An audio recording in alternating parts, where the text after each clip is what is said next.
Luto po tayo ng ginsang bagoong. Yan mga boss yung ano natin.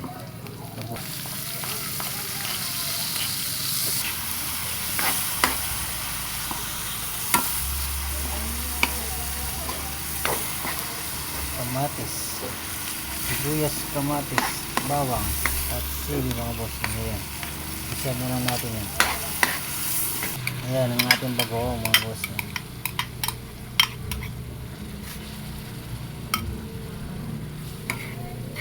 Gigisahin natin yan ng mabuti.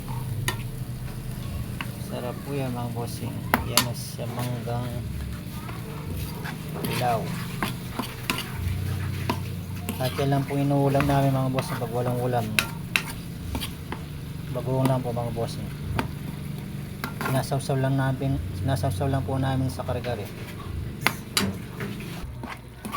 Yan mga bossing, luwaluin lang natin yan ng maayos mga bossing bago masunog.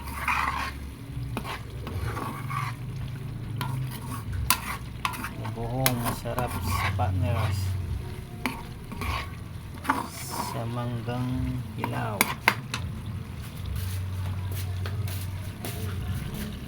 Yan, sarap. Amoy pa lang mga bossing. Sarap na. Malagay tayo ng magic sarap mga bossing at getchin.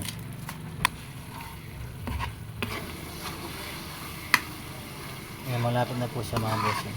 Maluto.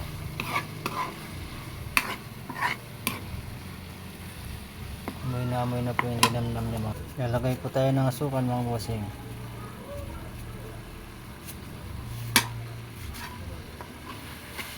Yan, asukal na brown na po yung mga bossing. Yan ang magpapasarap lalo sa bagoong natin. Sarap yan mga bossing. Ito na po ang ating ginisang bagoong mga bossing. Maraming salamat po. God bless.